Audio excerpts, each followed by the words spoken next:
Faly miaraba anareo eran-tany izahay amin'ny anaran'i Jesosy Tompo anio Sabata faraika amby roapolo ny volana febroary 2026. Ry ava malalao amin'ny Tompo tonga indray ny fotoana iarahantsika mivavaka eto eran-tany ary isorantsika ny Tompo any amin'izao Sabata mahafinaritra izao. Ka anomboantsika ny fotoana dia hiaritsangana isika hihira ilay hira amin'ny firana FFPM hoe ry Jeso ny fitiavanao. Ataontsika ampidiran'Andriamanitra izany, ataontsika ampifaliana ihany koa satria Andriamanitra no tompontsika eto izy no anantonantsika eto ka tena manasanao tena hoe hira amin'ny fanahy raha hainao ny hira moa raha ohatra tsy hainao dia aoka ianao hiain'ny tonony dia rinazentsika hivavaka dia oriana ny vavaka dia andray ten'Andriamanitra antsika ny amin'ny fampibebahana zany dia orinan'izay izokerika no andray ny amin'ny ten'Andriamanitra izay ampahirezany antsika. Hitsangana antsika tompoko anao ny hira hoderantsika an'Andriamanitra.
Alleluia, alleluia. Noho izany hira izany dia anatitra ny saotratsika ho an'ny Tompo Andriamanitra lehibe indrindra. Oka isika hivavaka tsika tsiraray avy eran-tany hisaotra ilay Andriamanitra lehibe satria mbola nomeny isika fotoana havelomantsika. Mbola afaka miaina isika satria maro ny olona tsy afaka miaina intsony.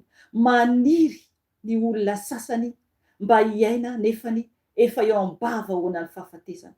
Isika mbola nomeny iray famindram-po satria azy ny fofinaina, tsisy antsika eto ambony ity tany ity, tsisy antsika na ny tenantsika ary.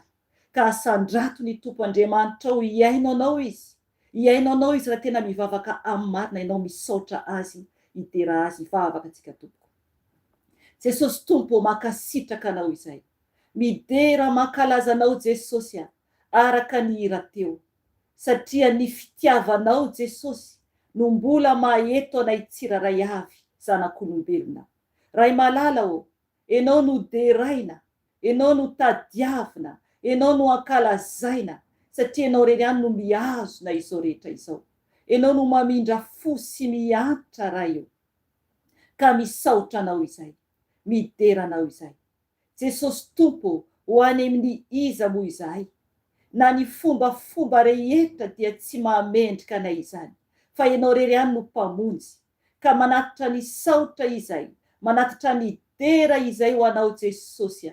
Ny anjelinao dia mioby ao anatrehanao andro aman'alina.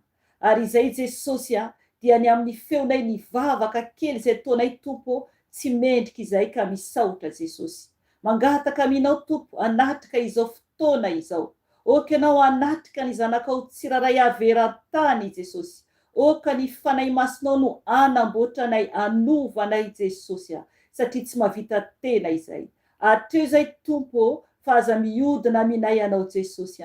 Jereo Jesosy araka ny indra fonao izay tsiraray avy. Ka misaotra ray amin'ny anaranao no angatana izany hivavaka izany Jesosy. Misaotra Tompo. Alleluia. Amen. Amen. Iara hipetraka isika Tompo. Amen. Alleluia. Alleluia. Saotra ny tompontsika ny amin'ny fotoanan'io izay mbola ahafahantsika mivavaka, miantso ny Tompo, midera azy ary ankalaza azy. Zao santsika dia tonga amin'ny fotoana izay andrasantsika teny ho an'ny fibebahana. Teny ho an'ny fibebahana, zafady kely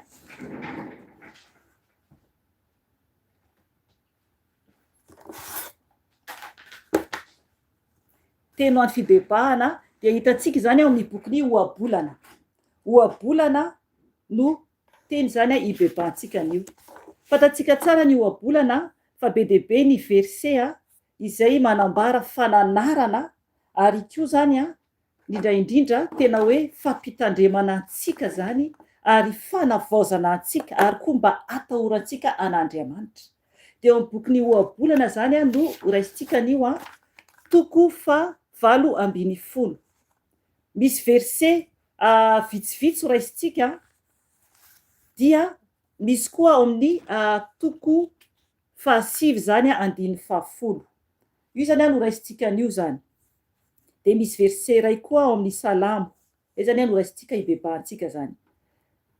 Ohabolana toko 7:20 dia hovakintsika ny 9:7 dia ny 9:7, azafady 9:7 ka hatramin'ny 9:7 dia ho raisintsika ny 9:10 sy ny 2:20 dia ny 1:20 dia ny 4:20. Io zany raisintsika ny eo amin'ny Ohabolana toko 7:20.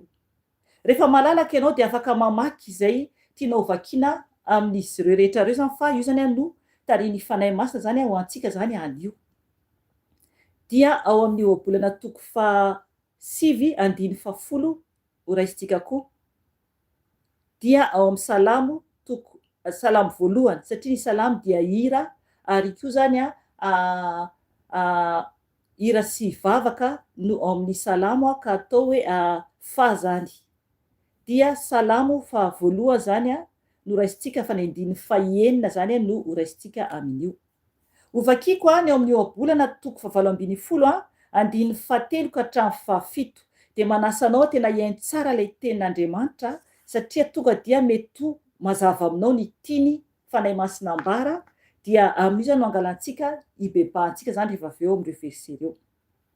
Ohabolana toko fahavalo ambin'ny folo andiny fahatelo ka hatramin'ny fahafito. Ovakiana ny teny amin'ny anaran'i Jesosy Tompo.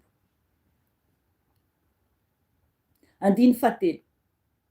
Raha avy ny ratsy fanahy dia avy ny fanamavoana ary miaraka amin'ny fahafambaraka ny enatra.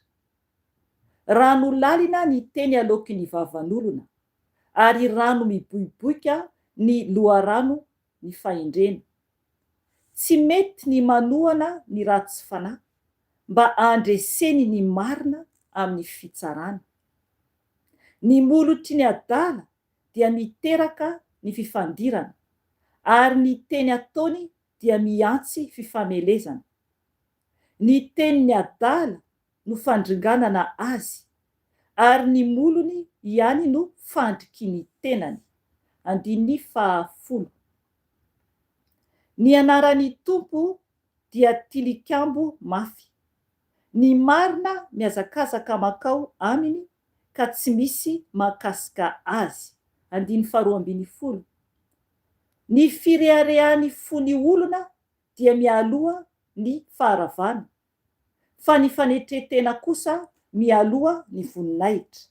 Andiny faha 1 Ny mahafaty sy ny mahavelona dia samy hainy lela, koa izay tia azy dia hihinana ny vokany. Andiny faha 7 farany. Misy sakaiza izay mitondra amin'ny fahoriana, fa misy kosa sakaiza tia izay mifikitra mafy noho ny ralay aza. Amen. Tsara be ilay verset nomeny fanahy masina. Eto zany ny bebahantsika dia manambara ny amin'ny ratsy fanahy sy ny tsara fanahy. Izy amin'ireo ny plasy misy antsika tsiraray avy. Satria isika zany tsy maintsy mizara roa, tsy maintsy misafidytsika izany, zay ny bebahantsika rehefa avy eo. Tsy maintsy misafidytsika na ho anisan'ny ratsy fanahy na ho anisan'ny tsara fanahy. Ao amin'i Jesosy dia izy tsy mba manery Jesosy. Oka ho tsapantsika tsara zay.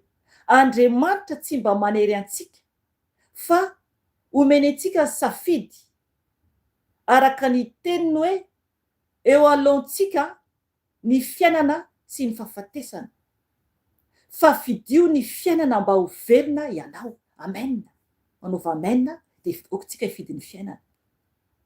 Eto zany dia manambara ny amin'ny ratsy fanahy, ny vokatry ny ataony ary koa ny fombafombany. Tonga dia fantatsika zany amin'izay ny fombafomba ny ratsy fanahy izay ambaran'ny tenin'Andriamanitra dia tokony hiambina zany isika.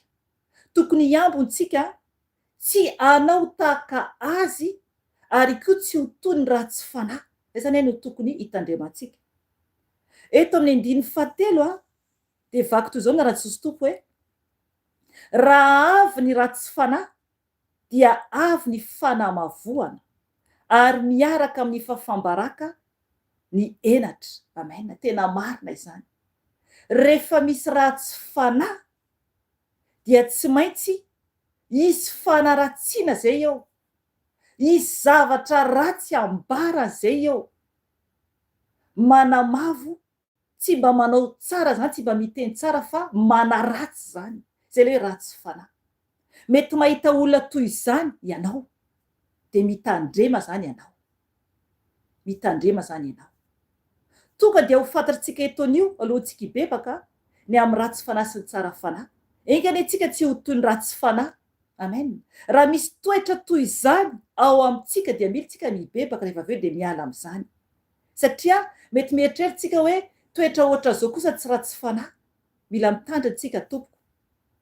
Eto dia manambara mihitsy hoe raha avy ny ratsy fanahy dia avy ny fanamavoana ary miaraka amin'ny fahafambaraka ny enatra. Tena hoe manala baraka zany ary enatra koa zany eo. Eo koa zany ny enatra. Fanamavoana dia tena hoe fanaratsiana koa zany andresako azy zany. Amen. Fanaratsiana. Andiny faefatra, rano lalina ny teny alokan'ny vavan'ny olona, ary rano miboiboika ny loha rano ny fahendrena. Amen. Mila mitandra zany isika. Ny teny zay avoakan'ny vavantsika olombelona dia oka ho raisintsika sary an-tsaina toy ny rano lalina. Rehefa nahitatsika rano lalina, hitatsika mahita, mahafantatsika gasy fa misy reny rano dia eo amin'ny amoron'ny rano sy ny hoe any anatiny lalindalina kokoa. Eto zany dia ohariny tenin'Andriamanitra amin'ny rano lalina, ny teny aloka ny vavantsika. Mila mitandrina isika tompoko. Io zany ibebahantsika koa rehefa avy eo. Mila mitandra isika satria io tenitsika io zany toy ny rano lalina io. Rehefa latsaka any, rehefa any anaty rano lalina any ny tenitsika, tsy azo alaina intsony. Tsy azo récupérena intsony ny teny avoaka amin'ny vavantsika. Ka mila atsika tena mitandrina mafy amin'ny teny avoaka vavantsika. Eo amin'ny andiny ihany dia hoe ary rano miboiboika ny loharanon'ny fahendrena. Amen. Tsara be zany. Rano miboiboika izany. Rano miboiboika ny loharanon'ny fahendrena. Rehefa manana fahendrena zany isika dia toy ny rano miboiboika. Tena fiainana izany. Tena fiainana izany.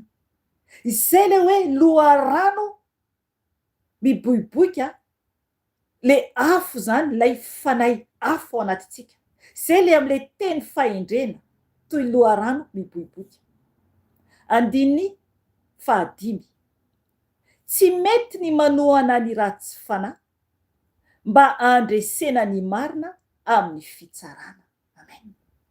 Ry havana, mila tsika mitandrina manomboka an'io, mila tsika miova manomboka an'io raha ohatra tsika ka manohana ny ratsy fanahy. Oh Seigneur, manohana ny ratsy fanahy. Hitatsika zao hoe ratsy ny ataon'le olona nefa ny tohanantsika le olona amin'ny ratsy ataony. Tohanantsika le olona amin'ny ratsy ataony dia ilay marina tsy hita intsony. Ilay marina tsy hita intsony. Fa ilay ratsy fanahy no maharesy izany. Tokony mitandra zany isika. Mazava be ny ten'Andriamanitra eto hoe tsy mety ny manohana ny ratsy fanahy. Amen. Iza n'olona ratsy fanahy mbola tohanantsika amin'ny faharatsiana taony? Iza n'olona ratsy fanahy mbola akasitrahantsika ny amin'ny zavatra voakany vavany? Na isika ihany koa dia hoe ratsy fanahy koa isika. Ka misy olona manohana ny ratsy ataontsika. Mila tsika miala amin'ny faharatsiana tompoko. Mila tsika tena mibebaka miala amin'ny fombafomba ratsy rehetra. Ary koa tsika tokony ampahery ny marina. Raha tsy marina ny fitondram-piainantsika. Tokony hiaro ny marina isika. Tokony ampahery ny marina tsika ny fitsarana. Fa tsy manome rariny ny ratsy fanahy. Mila mitandra tsika tompoko satria rehefa mankatony ratsy fanahy isika ka manaraka ny ratsy fanahy dia efa very zany isika vitatreny amintsika, vitatreny amintsika. Vitatreny amintsika. Mila mitandra tsika tompoko. Andininy fahaenina. Ny molotra ny adala dia miteraka ny fifandirana, ary ny teny ataony dia miantsy fifamelezana. Amen. Zay le izy. Eo tsika mila mitandrina amin'ny olona izay mila fifandirana izany. Raha vao hoditra isika ka mahita olona mitady fifandirana dia araka ny tenin'Andriamanitra dia toy ny adala zany ilay olona. Na isika koa ary raha vao mitady fifandirana amin'ny olona dia toy ny adala koa zany isika. Mila tsika tena miova amin'ny fombafomba-piainantsika. Mila tsika miova satria mazava be tenin'Andriamanitra hoe ny molotry ny adala dia miteraka ny fifandirana. Amen. Ry havana, io le vava io. mila mitandry antsika amin'ny zavatra voaka vavantsika satria lasa fitenina dala zany raha ohatra ka miteny zavatra mitarika ny fifandirana izany, mitarika ady, mitarika famalina. Mila mitandrina isika tompoko. Andiny manaraka io ihany eo ambany ihany hoe ary ny teny ataony dia miantsy fifamelezana. Amen, hitanareo zany. Ny teny ataony dia ohatrany hoe miantsy ady mihitsy zany, miantso ady mihitsy zany. Ry havana, tokony homendrika antsika natrehan Jesosy, tokony adio ny fomba fitenitsika ary tokony hitandrina be isika satria araka ny teny teo aloha hoe rano lalina ny teny aloky ny vavan'olona, rano lalina. Andiny fahafito, ny teny ny adala no fandringanana azy ary ny molony ihany no fandriky ny tenany. Amen. Ry havana, mampatahotra izany. Ny tenitsika izany raha ohatra ka miteniteny foana isika dia toy ny fitenin'ny adala ary fandringanana antsika ihany izany tompoko. Fandringanana antsika ihany izany. Ary ny molony ihany no fandriky ny tenany. Amen. Okitsika hitandrina amin'io molotra antsika io. Okitsika hitandrina amin'io vavantsika io. Ahoana ny fomba fitenitsika? Ahoana ny fomba fitenitsika sao dia andringanana antsika ihany? Sao tsika dia manandringana ny tenantsika? Sao tsika dia mamono ny tenantsika? Mahavery ny tenantsika? Isika aloha ary koa andripaka ny hafa satria tena toy ny basy mihitsy zany ny vavantsika io. Toy ny basy. Ka mety amono ny hafa ihany koa, hitifitra ny hafa zany, avery fanahy ny hafa. Ary koa avery antsika satria tena mazava tsara ny ten'Andriamanitra hoe ary ny molony ihany no fandriky ny tenany. Amen. Fandriky ny tenany, zava-doza izany. Andiny fahafolo, ny anaran'ny tompo dia tilikambo mafy, ny marina miazakazaka makao aminy ka tsy misy mahakasika azy. Amen, aleluia.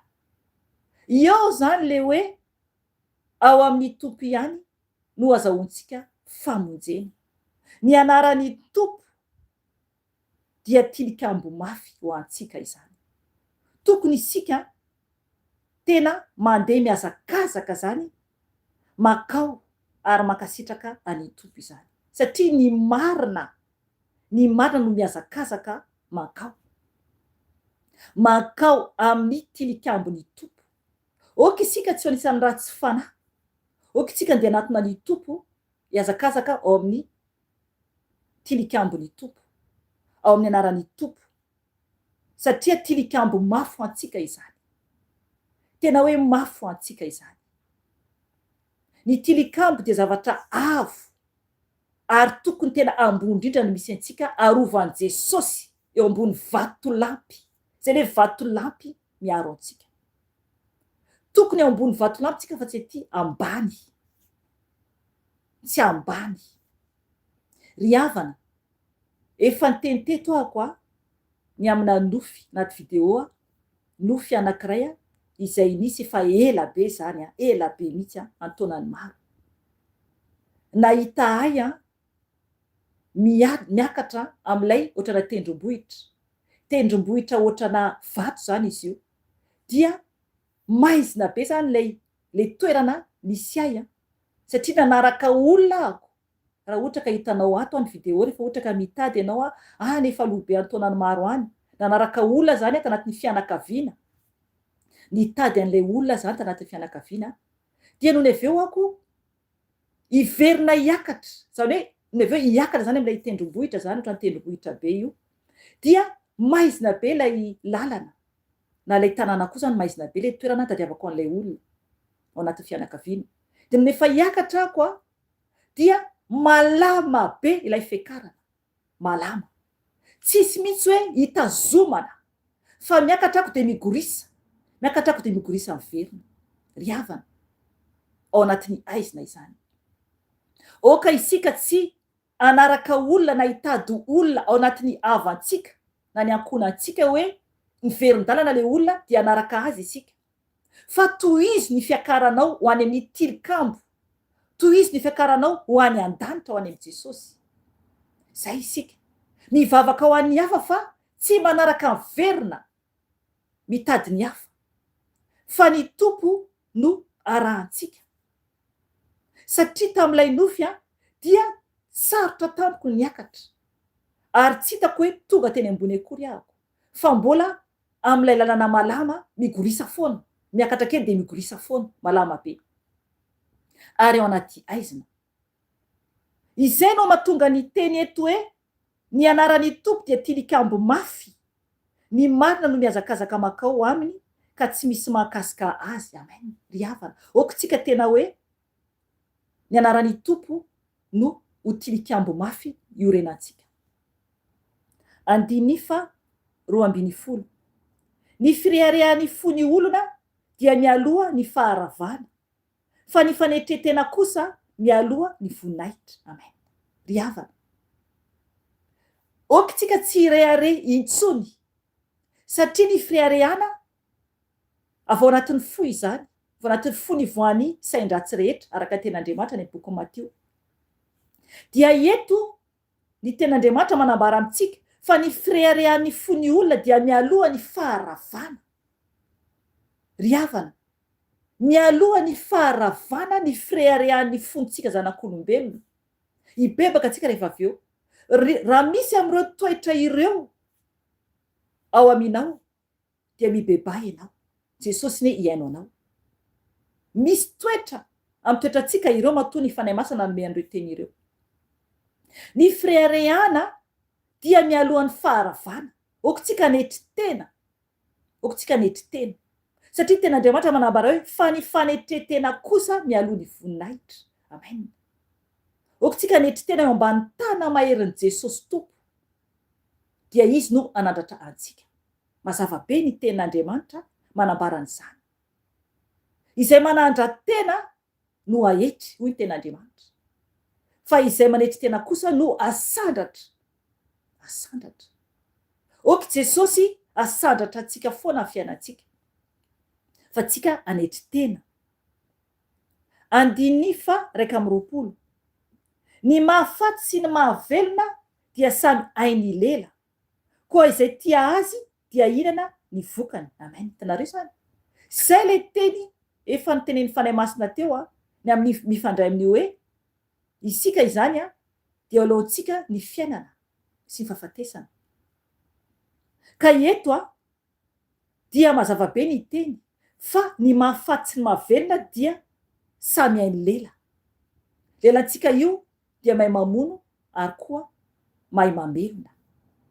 Ka okisika tena hoe mba ahavelona, ahavelona antsika aloha, satria isika aloha voalohany, satria ohatra ka hoe lelantsika miteniteny foana dia voalohany amin'ny faharavantsika izany araka ny teny raisitsika sany teo.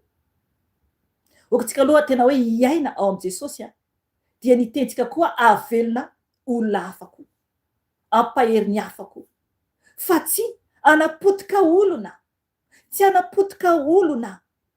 Ndao raisitsika neny 4:20 hoe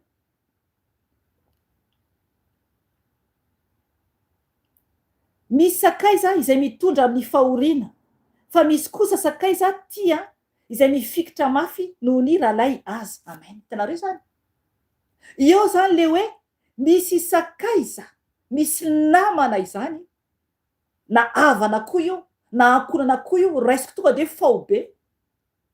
Misy olona izany, nizaniza io, mety akaiky anao, mety fantatrao.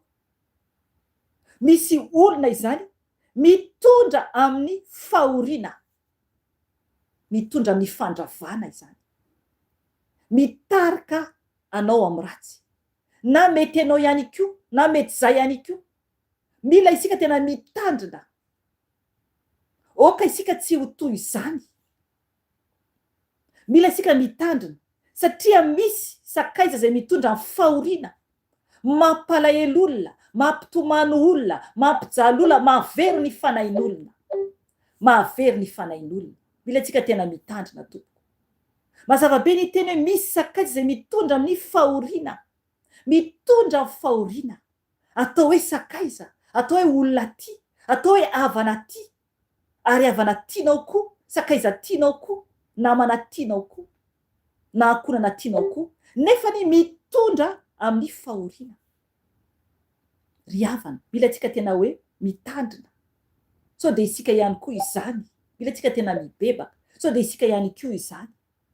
Dia io ihany koa ny tenin'Andriamanitra eto hoe fa misy kosa sakaiza tia izay mifikitra mafy noho ny rahalahy azy. Amen. Misy kosa sakaiza tia ary mifikitra mafy noho ny rahalahy azy. Mila antsika tompo tena mitandrina. Mila antsika tompo tena mitandrina. Satria ny tompo izy ihany no afaka miaro sy mitantana antsika. Tiantsika ny tompo ary izy ihany no afaka mamonjy antsika.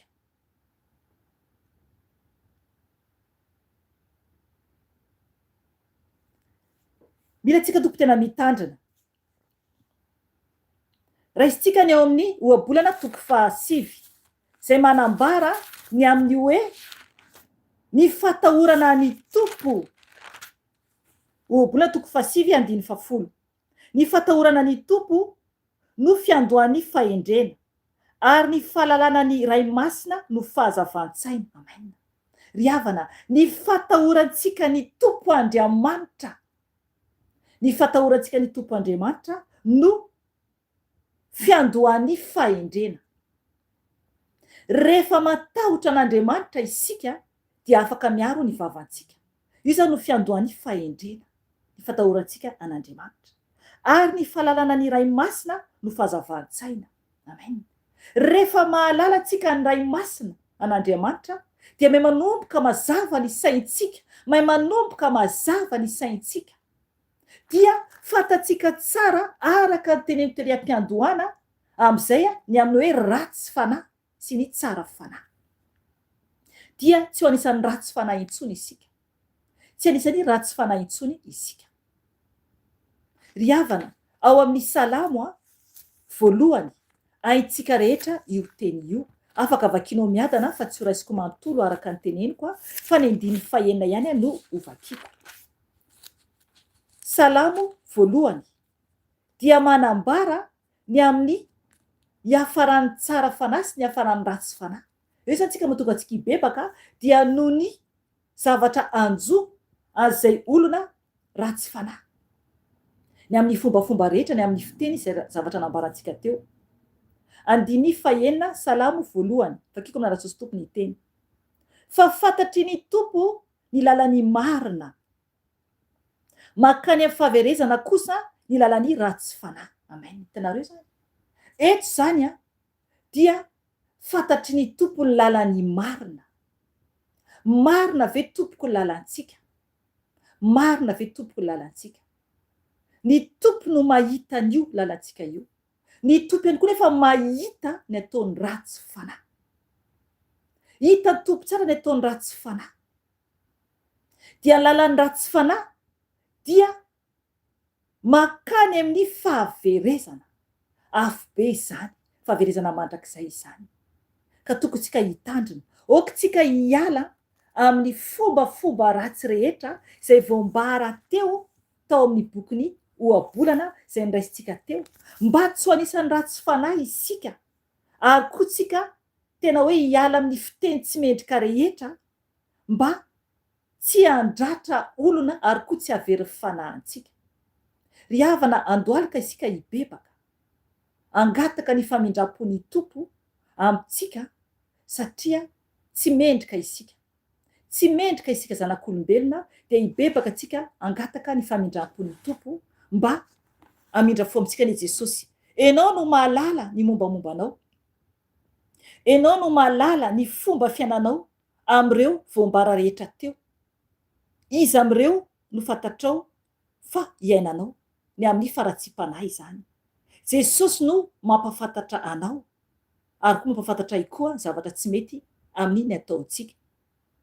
dia hivavaka antsika tompoko a angataka ny famindram-pony tompo mba amindra fo amintsika Jesosy.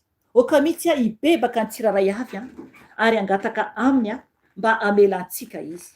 Oka antsika andohalika anatrehan'i Jesosy a satria izy ihany a no mendrika andolehany nofo rehetra. Andohalika antsika tompoko, ataovy ny fivavahanao.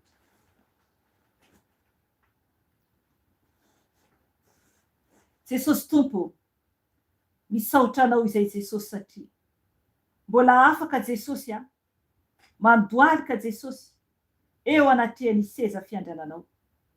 Misaotra tompo satria Andriamanitra marina sy mahitsy ianao. Misaotra tompo satria mpamela heloka ianao.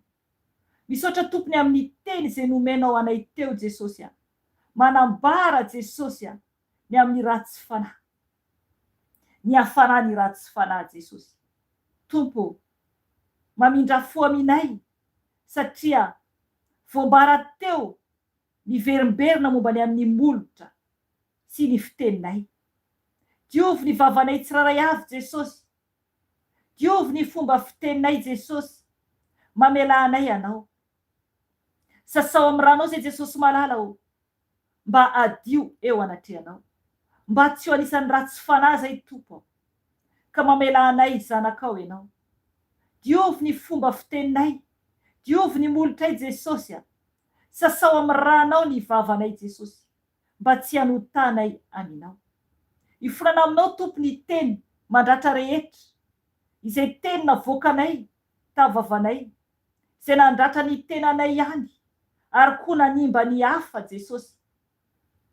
Mifona tompony amin'ny teny tsy mendrika rehetra izay tsy mahasoa anay fa vomi mahavery anay, satria ny teninao dia manambara koa fa fahaverezana ny lalan'ny ratsy fanahy. Ka mangataka aminao Jesosy eo, diovy Jesosy ny vavanay. Ampenaro zay manomboka an'io tompo, hiala amin'ny fiteniteny foana, hiala koa amin'ny fanimbana olona Jesosy satria indraindray Jesosy a ny fiteninay dia mandratra olona. Mamela anay Jesosy ianao. Amboary zay tompo mba ho mendrika ho anao. Amboary zay tompo mba ho mpanompo mahasoa ho anao.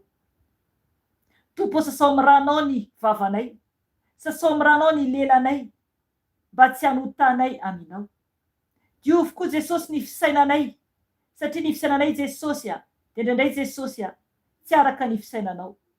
Sasao tompo ny fisainanay mba ho fisainanao Jesosy satria ianao no Andriamanitra velona. Diovy amin'ny ranao ny sainay. Diovy amin'ny ranao ny sofinay. Diovy amin'ny ranao koa ny tananay sy ny tongotray. Izay rehetra nataonay tompo dia okanao anadio anay amin'ny ranao soa. Diovy koa ny taovanay tsiraray avy amin'ny ranao soa. Ny ranao Jesosy no manadio anay ho afaka amin'ny tsy famaliana rehetra Jesosy. Ka sotronay tompo ny ranao anadio ny taovanay, anadio ny lalandranay, anadio ny vavony, anadio ny taovanay manontolo Jesosy a. Tompo malala o, oka koa Jesosy a ny ranao andoro ny aretina mitady forona ao anatin'ny taovanay.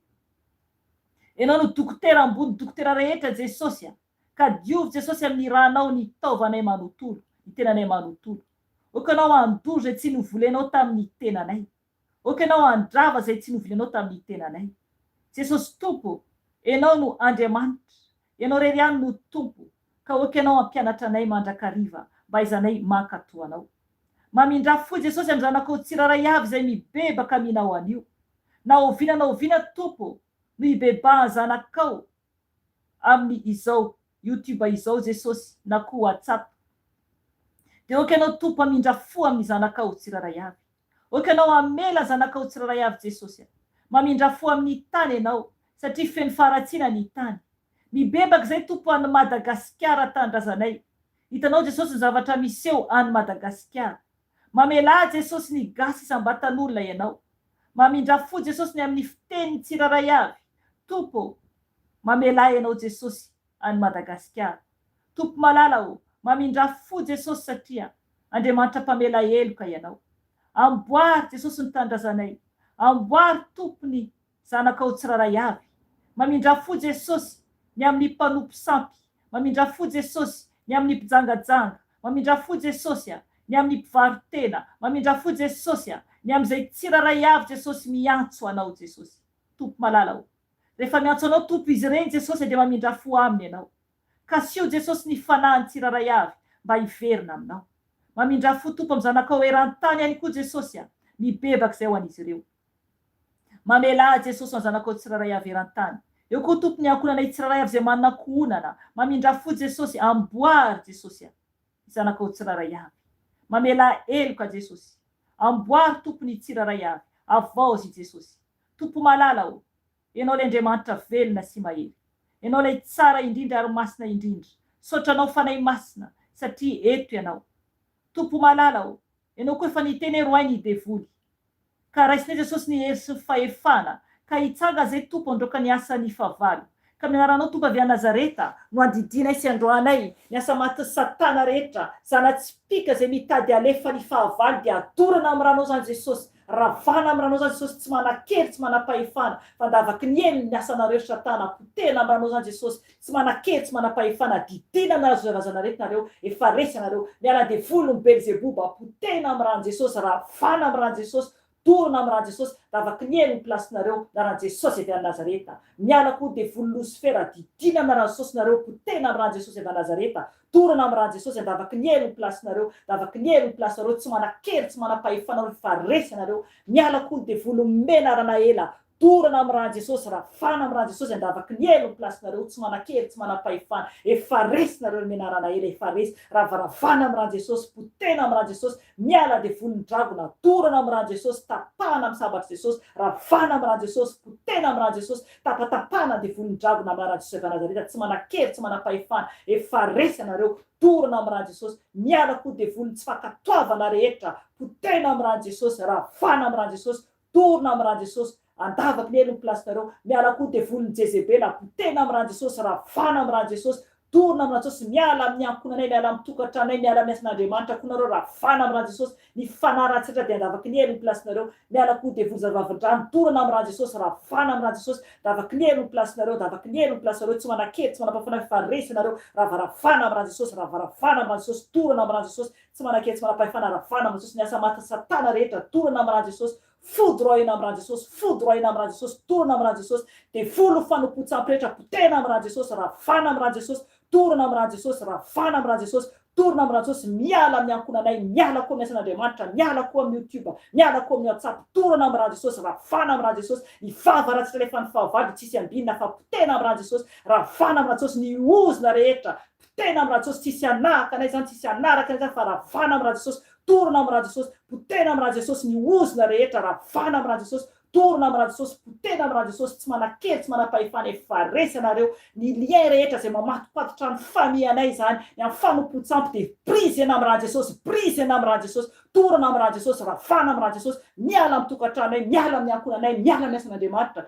tsy manan-kery, tsy manam-pahefana, miala nareo, miala koa devoly ny mpamosavy zay manafika ny écran, torana amin'ny ran'ny Jesosy, torana amin'ny ran'ny Jesosy, ravana amin'ny ran'ny Jesosy, fodroina amin'ny ran'ny Jesosy, fodroina amin'ny ran'ny Jesosy, tsy manan-kery, tsy manam-pahefana, efa resy nareo, ravaravana amin'ny ran'ny Jesosy, ny lien rehetra zay mamatotra ny zanak'Andriamanitra, ny fanompontsampy, ny ratsitra dia potena amin'ny ran'ny Jesosy, ravana amin'ny ran'ny Jesosy, torana amin'ny ran'ny Jesosy, ravana amin'ny ran'ny Jesosy, torana amin'ny ran'ny Jesosy, davaky ny elo ny plasinareo, Jesosy avy a Nazareta.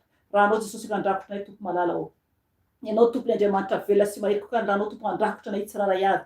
Raha koa fe amin'ny ranao Jesosy oka ny ranao andrakotranay devoly ny accident koa dia ravana amin'ny ran'ny Jesosy zany, ravana amin'ny ran'ny Jesosy zany, potena amin'ny ran'ny Jesosy, devoly ariko fahafatesana koa dia potena amin'ny ran'ny Jesosy zany, ravana amin'ny ran'ny Jesosy, tsy manan-kery, tsy manam-pahefana zany, efa resy zany, torana amin'ny ran'ny Jesosy, torana amin'ny ran'ny Jesosy, efa resy zany, tsy manan-kery anay, efa resy nareo, ravaravana amin'ny ran'ny Jesosy, ravaravana amin'ny ran'ny Jesosy, ny fanaratsy rehetra zay voatonona na tsy voatonona dia afatotra amin'ny ran'ny Jesosy, afatotra amin'ny ran'ny Jesosy, afatotra amin'ny Jesosy dia atsipy andavaky ny devoly mpanimba tokantrano rehetra dia brisena amin'ny ran'ny Jesosy, brisena amin'ny ran'ny Jesosy, ravana amin'ny ran'ny Jesosy, devoly miteniteny foana rehetra, brisena amin'ny ran'ny Jesosy, ravana amin'ny ran'ny Jesosy, miala aminay, tsy manan-kery, tsy manam-pahefana, zay mitsangana rehetra andravana isan'Andriamanitra, zay mitsangana rehetra andrava ankohonana dia potena amin'ny ran'ny Jesosy, ravana amin'ny ran'ny Jesosy, davakileny plasy marantsy Nazareta tsy manakely aminay nareo amin'izao Nazareta misaotra Jesosy malala o ranao tompoko andrakotra tompoko malala o rakofy amin'ny ranao Jesosy amin'ny tenany manontolo mangatany raha Jesosy andrakotra anao sy ny ankonanao ranao tompoko andrakotra Jesosy malala o ny ankonanay ny tenanay manontolo Jesosy rakofy amin'ny ranao Jesosy satria ranao tompo no tena fisotro ranao tompo no tena piaro anay manda afo manodidina anay ka misaotra anao Jesosy verinandroaly ka isika angataka ny fanay masina angatao ny fanay masiny tompo ameno anao angatao izy ameno anao sy ny ankonanao sy ny tokantranonao mangata amin'ny ray ny fanainy Jesosy tompo misaotra anao Jesosy ny aminanafahanao anay teo ianao tompo no mpanafaka ianao Jesosy no nandravarava Jesosy ny fahavalo rehetra ianao tompo nanapotika Jesosy nanjera Jesosy izay manda ratsy rehetra tompo izay mijoro nandidinanay Jesosy malala o ka misaotra anao Jesosy mankasitraka anao tompo malala o ankehitriny zay tompo malala angataka ny fanainao mangataka aminao zay fanay masina oky anao ameno anay zanakao tsiraray avy oky anao ameno anay satria efa afaka izay ankehitriny fanay masina o ka mangataka ny fahafenona avy aminao oky anao ameno anay tsiraray avy fanay masina o ianao le fanay ny iray ianao le lehibe indrindra ianao le tsara indrindra fanay masina ka mangataka aminao fenoy anao ny tenanay tsiraray avy fenoy anao ny tenanay tsiraray avy oky anao ameno anay mitafotafo fanay masina oky anao ameno anay mitafotafo fanay masina oky anao ameno anay fanay fiton'Andriamanitra velona o fenoy anao izay avaozy ny toe-pananay fenoy anao izay fenoanao zay fanay masina o fenoy anao koa ny tokantranonay fenoy anao izao asanao izao fenoy anao zanakao tsiraray avy izay manatrika eto fenoy anao zanakao tsiraray avy izay manatrika eto fanay masina o oky anao ameno zanakao tsiraray avy izay manatrika eto fenoy anao zay fanay masina fenoy anao zay fanay masina oky anao ameno anay tsiraray avy oky anao ameno anay tsiraray avy oky anao ameno anay tsiraray avy oky anao ameno anay tsiraray avy fanay masina no le fanay ny iray no le fanay ny iray no le fanay ny iray no le fanay ny iray no le fanay ny iray misy olona ato misy olona ato marary eo amin'ny kibony eo ambany eo misy olona marary eo amin'ny kibony eo ambany eo oky anao ametraka ny tananao amin'ny kibonao amin'ny douleur misy amin'ny kibonao oky anao ametraka ny tananao amin'ny douleur misy amin'ny kibonao tompo malala o ianao fanay masina mampafantatra ay ny amin'ny zanakao amin'ny toerana misy anazy izay marary eo amin'ny kibony eo ambany akaiky ny fotrany eo oky anao fanay masina anasitrana zanakanao amin'ny afinao oky anao anasitrana zanakanao amin'ny afinao oky anao anongotra andoro zay rehetra tsy volenao anatin'ny zanakanao oky anao anasitrana fanay masina ny afinao no fanasitranana oky anao anasitrana zanakanao zay marary eo amin'ny kibony eo ambany eo ny afinao fanay masina andoro loharanoko rehetra amin'ny zanakanao izay tsy salama am'izao rasy fotoana izao ka misaotra anao fanay masina ho anao kosa zay misy douleur amin'ny tenanao naiza amin'ny partie tenanao misy douleur na misy aretina de apetrao eo ny tananao avanana raha ohatra moa ka marary ianao any amin'ny hopitaly ka tsy afaka mitsangana ianao ary tsy afaka koa ianao hoe mikasika ny tenanao dia oky ianao atao anaty sainao tsara le douleur amin'ny tenanao oky ianao hiteny fotsiny hoe am'izao toerana zao no misy ny douleur amin'ny vatanao oky ianao hiteny fotsiny Jesosy tompo reo zanakao Jesosy na ovilanao vina no ametran'izy ireo ny tanany na koa tompo ireo zay tsy afaka ametraka ny tanany tompo eo amin'ny douleur misy aminy Jesosy oka ny tananao mahery oka ny afinao andoro loharanoko rehetra oky anao anasitrana zanakanao zay tsy salama am'izao rasy fotoana izao ny afinao fanay masina ianao dokotera ambony dokotera rehetra oky anao anongotra sy andevina ary andoro ny aretina ao anaty zanakao tsiraray avy izay mametraka ny tanany ary koa mahatsapa ny douleur ao amin'ny tenany am'izao rasy fotoana izao ny afinao fanay masina ny afinao fanay masina ny afinao fanay masina ny afinao fanay masina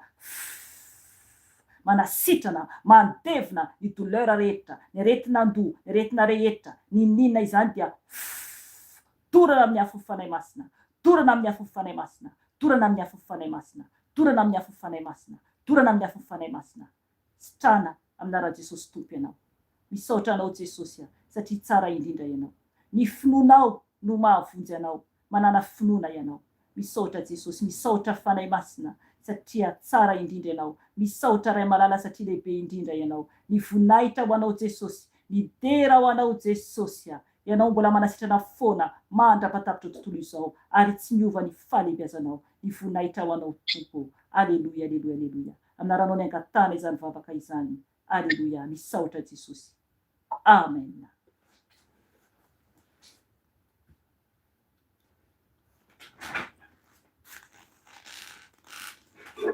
Amen. Saotra Jesosy tsika tompoko ny amin'ny famanginy fanahy masina isaorantsika ny fanahy masina lehibe zany voninahitra ho azy. Izako tonga dia metraka veloma aminareo dia omeko ny zokerika ny toy ny fotoana dia mbola iantsoko moa zokerika ny amin'izay olona andrain'i Jesosy ho tompo sy ho mpamonjy. Dia mahery daholo tompoko dia samita in Jesosy dia ho anao izay tsy salama teo satria natsapahako. Fanahy masina moa zany nampatsapa anako zay tsy salama teo dia ny tompo ny sitrananao tanteraka manana finoana satria ndraindray zany ohatran'io eniko aty amiko ilay douleur an'ilay olona dia amin'io ny fanahy masina mampafantatra hoe misy olona mila entina mbavaka izany dia ny tompo anohy ny fanasitranana anao dia efa tsy narentsony douleur aty amin'ny côtéako ka raha nanam-pinoanao dia efa afaka ianao zay.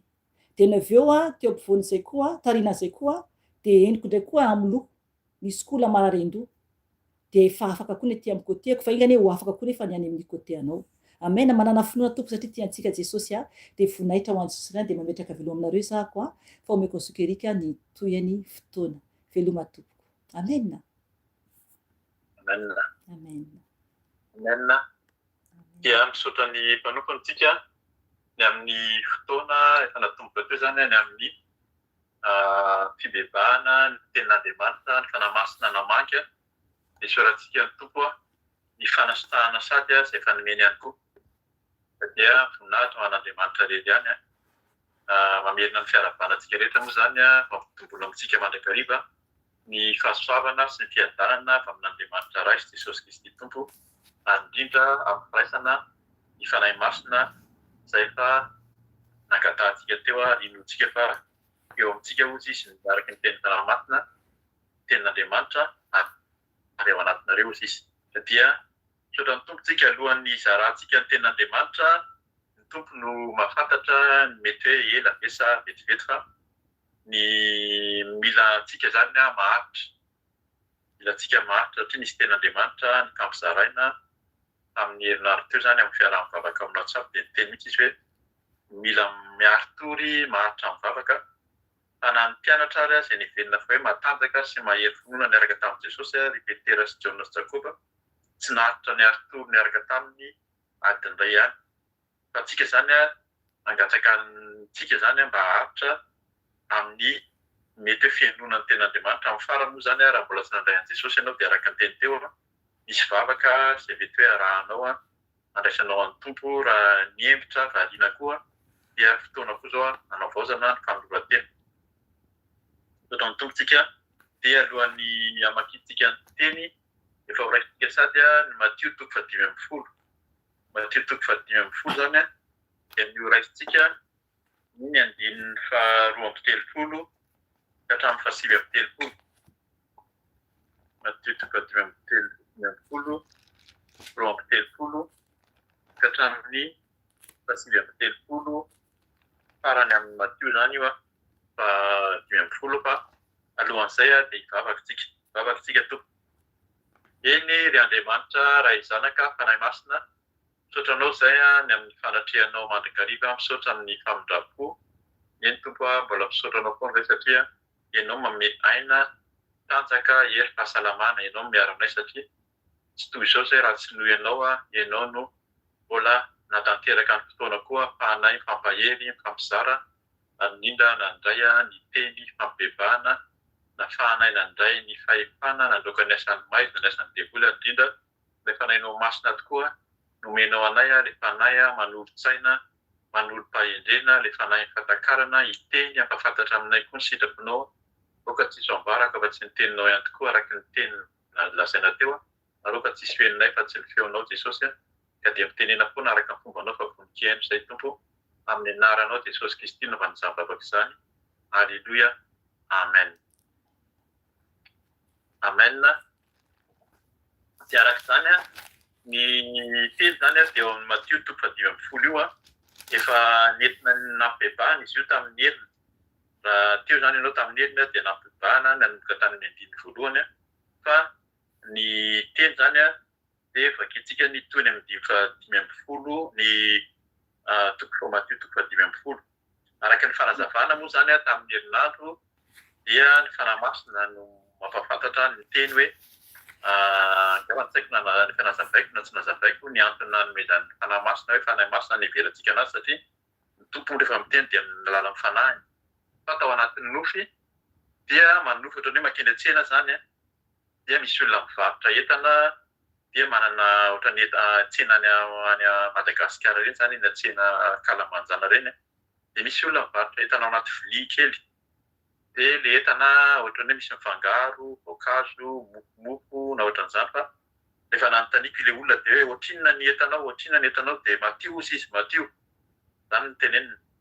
Ahoana ro zany ao anatin'ny nofo io zany tsy manontany fa hoe matio dia ny ao an-tsaiko zany hoe raha ny fijeriko ny entana io za moa zany aty ampitan-dranomasina misy anahy dia any amin'ny hoe valeur-na any amin'ny tombona any amin'ny 15 € ny vidiny io.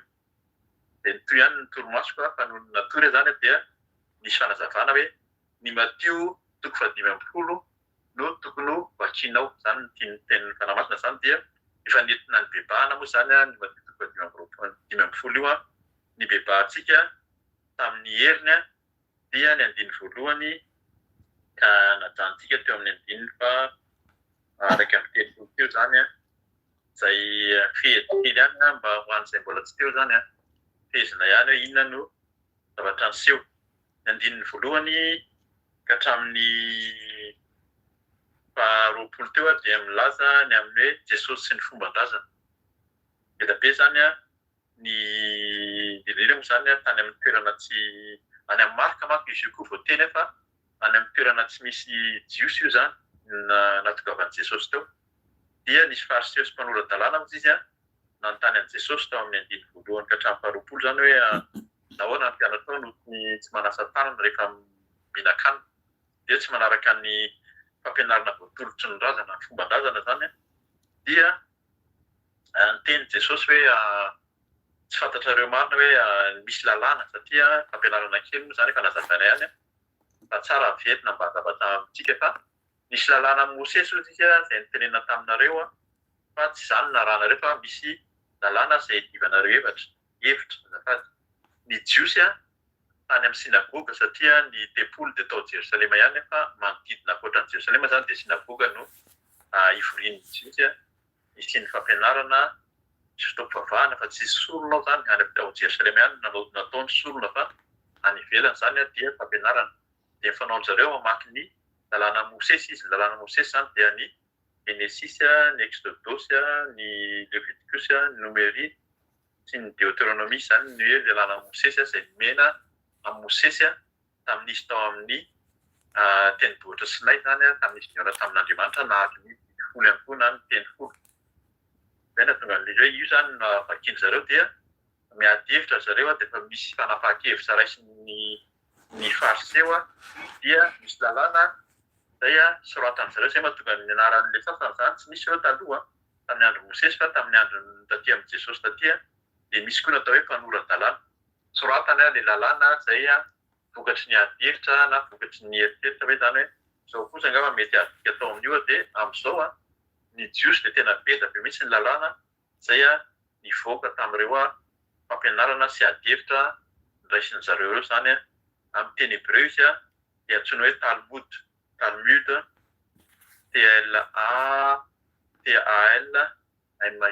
zany tena izay mifilazan'ny zareo Talmud dia lalàna izay mivoaka avy amin'ny ady hevitra soratan'ny mpanoran-dalàna ho an'ny tamin'ny andron'ny Mosesy moa zany taona ny andron'ny Jesosy fa lalàna Mosesy efa taloha be. Dia ilay olona ireo miteny hoe fa maninona ny mpianatra tsy manasa tanana fa tsy mety zany fa amin'ny tenin'Andriamanitra tsisy mihitsy Jesosy tsy miteny mihitsy zany hoe tsy maintsy manasa tanana rehefa alohan'ny sakafo.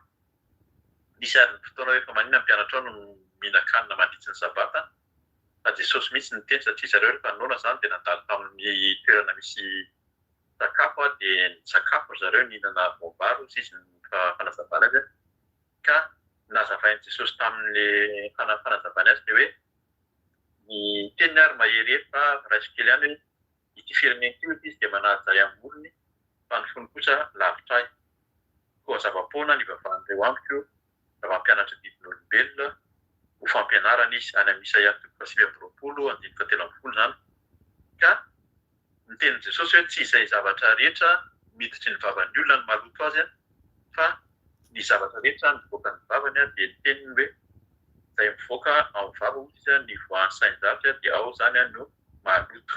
Afaka mamerina ny teny ianao fa tsy raisiko izy dia afaka mihaino koa ny mpiara-mivavaka tamin'ny sabata teo aloha zany ahafahana hoe inona moa zany tena tiany tompo lazaina amin'io hatramin'ny 20 io dia ny 19 ka hatramin'ny 20 asana voatantara ihany koa fa io zany milaza ny amin'ilay finoan'ilay vehivavy Kananita. Raha anatin'ilay Matthieu 5:10 ihany zany dia ilay finoan'ilay vehivavy Kananita izay tsy jiosy fa tena hoe satria tany amin'ny faritany Tiro sy Sidona hozy izy tany zany Jesosy zay hoe tsy tany amin'ny tany Israely jiosy zareo fa tany ivelany zany Jesosy dia misy vehivavy Kananita no mipetraka tao koa zany nangataka koa zany satria fantany hoe ilay Jesosy io manao fahagagana sady zanak'i Davida dia nagabeazany zany ny olona manaraka an'i Jesosy moa zany ny mpianatra ny raha teo dia jiosy ny fidiny tao dia lahatra nanaraka anazy zany ny mpianatra 12 zany amin'ny ankapobeny fa misy mpianatra hafa koa nanaraka azy teo nisy vehivavy koa ka ny antsoantso ilay vehivavy hoe mamindra foampo fa ny filazany hoe mamindra foampo ozy izy apetraka misy amin'ny anaran'i Jesosy mamindra foampo tompo zanak'i Davida ny zanak'i vavy dia ampahorian'ny demony loatra zay zany no nangatahany mpamindrafo satria ny zanany vavy dia nampahorian'ny demony dia zany hoe misy devoly zany ilay zanany vavy fa teny Jesosy hoe tsisy ifandraisany mihitsy sisy ianao zako ny rahana ikarakara nasitrana sy ho an'ny jiosy fa ianao Kananita ka tsy tokony omeko zavatra kely akory ohatran'ny miambotsy izy tsy mahazo mihinana akory izay zavatra tsy momena anazy fa ilay vehivavy zany miteny mihitsy hoe tahaka ny amboa kely ozy izy dia raha misy zavatra latsaka mofonjaza ka latsaka amin'ny tany dia mba azo nohanina ihany dia gaga Jesosy hoe tena mbola tsy nahita finoana ohatry teo izy tamina ny zanak'Israely fa hoy izy hoe 7:20 amin'ny anaran'i Jesosy fa hoy raha vehivavy marina zany tompoko fa nadiany amboa kely aza mba mihinana izay sombotsombony latsaka avy amin'ny latabatry ny tompony ihany dia namaly azy Jesosy hoe raha vehivavy lehibe ny finoanao tongava aminao arak'izay herinao dia sitrana ny zanany vavy tamin'izay oro izay. Amen. Io koa zany dia ilay fampianarana koa zany ny anankiray zany teo hoe tsy izay zavatra miditry ny vavan'ny olona ny maloto azy fa izay mivoaka ny vavany io zany ilay resaka fitenenana teo sy ny ao anatin'ny fondy ny dina tena nitenen'i Jesosy dia eto indray ny amin'ny hoe ny finoan'ilay olona dia mitondra fanasitana misy devoly mihitsy ilay vehivavy ilay zanany vavy fa tsy nanome nanao fombafomba zany Jesosy na endrika hafa fa ny finoan'ilay mamany dia nasitrana an'ilay zanany any amin'ny misy anazy any rehefa namindra fo tamin'ny tompo dia ny ao amin'ny 7:20 ka hatramin'ny 1:30 zany dia manambara ny amin'ny fanasitranana nataon'i Jesosy izy teo amoron'ny rano Galili. Vakika izy amin'ny anaran'i Jesosy 7:20 raha niala teo Jesosy dia nankany amoron'ny ranomasina Galili niakatra nakeo an-tendrombohitra izy ka nipetraka teo ary nisy vahoaka betsaka nakeo aminy mitondra mandringa ny jamba ny kilemaina ny mona sy ny maro hafa koa ka nametraka azy teo akaikin'ny tombo Jesosy dia nahasitrana azy ireny izy talanjona ny vahoaka raha nahita ny mona miteny ny kilemaina sitrana ny mandringa afaka mandeha ary ny jamba mahiratra dia nankalaza an'Andriamanitry ny Israely izy rehetra. Teto zany dia arak'izay mihitsy hoe betsaka ny nanaraka ny nanafina Jesosy zany io zany tsy voateny intsony hoe olona any amin'ny faritra tsy jiosy izy zany midika izany fa olona tsy jiosy mety napetraka teo fa misy tranony daholo. Jesosy zany tsy nijery an'ilay olona hoe izy ianao na iza fa misy tranony ary nanasitana zavatra maro izy fomba maro ka zay no nataon' Jesosy. Dia rehefa sitrana ilay olona dia inona nataony zareo? Dia nankalaza n'Andriamanitra ny Israely izy rehetra. Zany no ataon'ny olona. Io zany dia fampianarana ihany koa ny amin'ny hoe fanarahana olona na fanarahana mpanompon'Andriamanitra. Indraindray ny olona rehefa sitrana nandalo tamin'ny fiaraha-mivavaka, nandalo tamin'ny fiangonana, nandalo tamin'ny mpanompon'Andriamanitra, dia ilay mpanompon'Andriamanitra miverina hoe nanasitrana ka mankalaza an'ilay olona le olona sitrana zany. Fa eto na Jesosy tsy Jesosy nankalazay fa inona nankalazay an'ilay olona? Nankalaza an'Andriamanitra ny Israely izy rehetra. Zay ilay hoe fantan'ilay Andriamanitra ny Israely nanasitrana fa na jiosy izy na jiosy dia ilay Andriamanitra ny Israely no nasitrana azy dia io no nankalazay zany. Fa nisy fampianarana an'izay hoe Jesosy ary rehefa mivavaka dia miteny hoe mangatà fa ny rainareo ray any an-danitra, rainareo izay any an-danitra zany mivavaka nampianarin' Jesosy. Rainay izay any an-danitra, io ray io zany dia ray any an-danitra any mpamorona ny lanitra sy ny tany, mahay ny zavatra rehetra, miteny hoe misy iny mazava dia misy. Io ilay nanasitrana dia io zany no nankalazain'ny olona fa tsy ilay olona zay mety hoe nanasitrana. Mila mitandrina mihitsy zany tsika, mety tena avy amin'ilay olona no nahafahana nandroso nahafantarana ny tompo, nahafahana nasitrana fa tsy mankalaza olona fa ny Andriamanitra Israely no mankalazay. Io zany mizara telo mihitsy le fahatelo ireo, anankitelo ireo zany indray tsy mankalaza olona, indray noho ny finoan'ilay olona dia sitrana misy zanany na dia tsisy ary teto hoe nandroahana ilay devoly na hoe nandrahana olona nandroka devoly dia ny aty alavitra aty ny mamany dia sitrana ny zanany zany hoe miala devoly tao aminy tany alavitra tany. Dia ny anankiray tsy ny miditra vavan'ny olona maloto azy fa izay mivoaka ny vavan'ny olona, indrindra izay mivoaka ao anatin'ny fony zany dia haben'ny fon'ny olona ohatsika no ivoahany ao am-bavany. Raha isika ny andininy faharoa amby telopolo amin'ny lohatenin'ny baibolika dia miteny hoe ny nampihinanan'i Jesosy ny olona 4,000 lahy. Anaran'i Jesosy io koa zany ao amin'ny Marika 7:20 andininy voalohany ka hatramin'ny 10 mitovy amin'izay. Ary Jesosy niantso ny mpianany ankeo aminy ka niteny hoe mahonena ahy ny vahoaka fa efa nitoetra atelona taty amiko izy izao nefa tsy manan-kohanina ihany. Tsy tiako ny ampody azy ireo, tsy mihinana fandrao reraka eny an-dalana izy. Fa hoy ny mpianatra taminy, aiza no ahitanay mofo ampy ahavoky izao vahoaka betsaka izao aty an-tany efitra? Ary hoy Jesosy taminy, misy mofo firy ary any aminareo? Dia hoy ireo 7 sy hazan-drano madinika vitsy.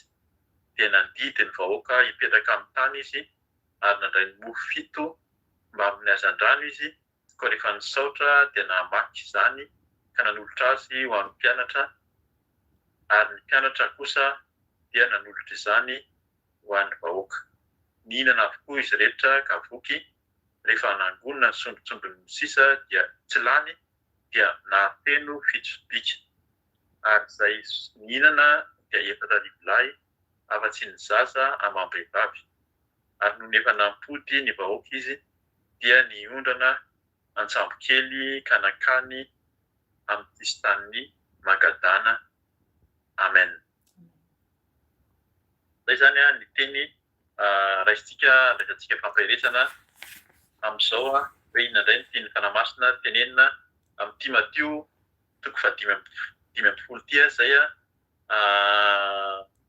manofy matetika moa zany amin'ny resaka nofy manofy fa ity zany ataon'ny tompo mazava izy dia toy hoe mieritreritra hoe inona moa zany tena tiany tompo ambara amin'izay Mateo 5:5 zay dia isaorana ny tompo fa manana ny fotoana zany ahafahana mizara ka ny tsirairay avy arak'ilay teny teo no mandray ny teny zay araka ny sitrapon'Andriamanitra dia fanazavan'ny fanamasina.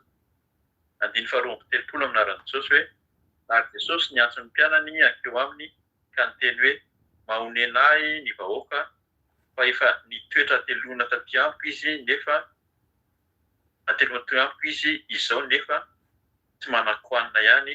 Tsy tiako ny ampody azy ireo tsy mihinana mpandrao reraka eny an-dalana izy. Amen. Eto zany Jesosy rehefa hitantsika ilay tantara teo aloha, nisy ny ady-hevitra niaraka tamin'ny fariseo sy ny mpanoran-dalàna, ireo koa zany nanaraka azy teny dia teo koa ilay vehivavy kananita izay olona hafa firenena koa zany tonga teo koa satria tany amin'ny toerana tsy any Jiosy izy dia efa avy eo nanasitrana olona maro napetraka teo tongo Jesosy izy ny mandringa ny jamba ny kilemaina be da be samy napetraka teo dia nosotranony daholo. Dia arak'ilay teny teo nankalaza n'Andriamanitra ny Israely izy rehetra. Efa atelona hozy izy, mahonena hozy izy, mampalahelo. Ilay fiteny mahonena moa zany tsy fiteny mahazatra intsony amin'izao fotoana izany fa mahonena zany dia tena hoe mampalahelo, tena hoe malahelo mihitsy ny fo, tena hoe mahonena izay moa zany ny fiteny anazy hoe ka inona ny atao fa efa telo andro, atelona zany telo andro ireo no niaraka tamin'ny teto. Nefa tsy manan-kohanina. Misy ny tonga sakafo ihany zany, mety mihinana ihany zany ireo fa lany ny izay nentina teo fa ny ambiny hitakitany zareo farany teo telo andro teo aoriana ny misy zany azo heverina foana zany ny tenenina hoe rehefa misy fiaraha-mivavaka fionana amin'Andriamanitra dia azagaga tsika fa misy foana ny fikarakara sakafo izay mitondra sakafo eo. Ireo sakafo eo dia tany amin'ny Matio toko fadimy izy toko fahenina dia milaza hoe amidy ilay izy, mivarotra ilay zalahy no mivarotra fa aty zany satria tamin'izany izy na olona tsy omby 5,000 no nasainy mihinana. Fa eto dia 4,000 indray zany arak'ilay tantara amin'ny farany araiky tonga ny amotsika avy eo. Fa hitan'zareo zany misy mofo 5 indray, mofo 7 sy hazan-drano vitsivitsy hozy izy. Hazan-drano madinika vitsy zany hoe misy foana zany rehefa misy ny fiaraha-mivavaka na fivoriam-bavaka dia misy foana ny olona izay heverina fa mitondra sakafo. Mety hivavaka koa hoe izy, mety marary koa izy fa izy tsy niteny hoe nentina nataony sady tsy nety fa fantatra fotsiny dia nahasoa ny olona ny sakafo izay nentin'ireo olona ireo izay mety mitady vola ho anazy izy mandritsy ny fiaraha-mivavaka ny olona teo fiverina teo amin'ny Jesosy teo fa hafa ny fiasan'Andriamanitra zany rehefa miaraka amin'ny rehetrarehetra eo. Dia mahonena hozy izy fa tsy manan-kohanina. Zany hoe mety efa lany ny sakafo dia tsy nisy vidiana intsony na tsy nanam-bola na tsy ny sakafo mihitsy ve ireo nandritra telo andro fa tsy manan-kohanina hozy izy ka tsy tiako any ampody azy tsy mihinana. Eto zany tena izay mihitsy fomba Jesosy tsy tiany mihitsy ny mampody ny olona tsy mihinan-kanina. Io zavatra sakafo io zany tena zava-dehibe rehefa miaraka amin'ny Jesosy. Io rehefa fidina vavolombelona matetika moa zany za manokana efa miteny lava izy raha ho tantaraina fa tao anatin'ny fahantrana, tena tao anatin'ny fahantrana tsy finanana mihitsy no natsoin'ny tompo zany hoe hito misy Jesosy dia tamin'izany moa zany tena hoe Jesosy hoe mpamonjy amin'izao zany dia tena ahafantarana mihitsy tena tompo manaja makasy mahatompo anazy. Fa tamin'izany dia mpamonjy tena namonjy tokoa izy fa dia hatramin'ny nanarahako an'i Jesosy dia tena niteny mihitsy, teny azoko mihitsy hoe aza manalo voalohany indrindra izay hoaninareo sy vetivetafinareo. Fa tena nomeny miaraka amin'ny Jesosy zany dia tena io dia omeny io ary tena niteneny mihitsy hoe tsisy mahory rehefa manaraka an'i Jesosy. Tahaka mpianatra mihitsy niteneniny an'izany hoe hatramin'izay nanarahanareo hoe misy mahory. Dia any amin'ny Marika Marika 7:10 izy dia tena miteny mihitsy hoe rehefa tsisy sakafo satria niondrana tsambo kely zareo avy eo zany rehefa any amin'ny taonina an'io dia tsisy sakafo dia gaga ny mpianatra hoe toa ohatran'ny tsisy sakafo tsika fa inona no hoany. Fa Jesosy dia tena gaga tamin'ilay mpianatra hoe mbola tsy azonareo foana hoe ilay sakafo io zany mamaika ny olona fa ao amin'ny Jesosy io dia tena hoe mety azo teneny zany azo maimpoana samy manana fomba hanomezan'ny tompo azy fa neny Jesosy dia tena zava-dehibe mihitsy ny manome sakafo. Io zany tena zava-dehibe neny tompo manome sakafo. Rehefa tena miaraka amin'io zany n'iza dia tsy adin'ny tompo manome sakafo ny olona. Andiny 17 anaran'i Jesosy fa hoy ny mpianatra taminy aiza no ahitanay mofo ampy ahavoky izao vahoaka betsaka izao aty an-tany efitra.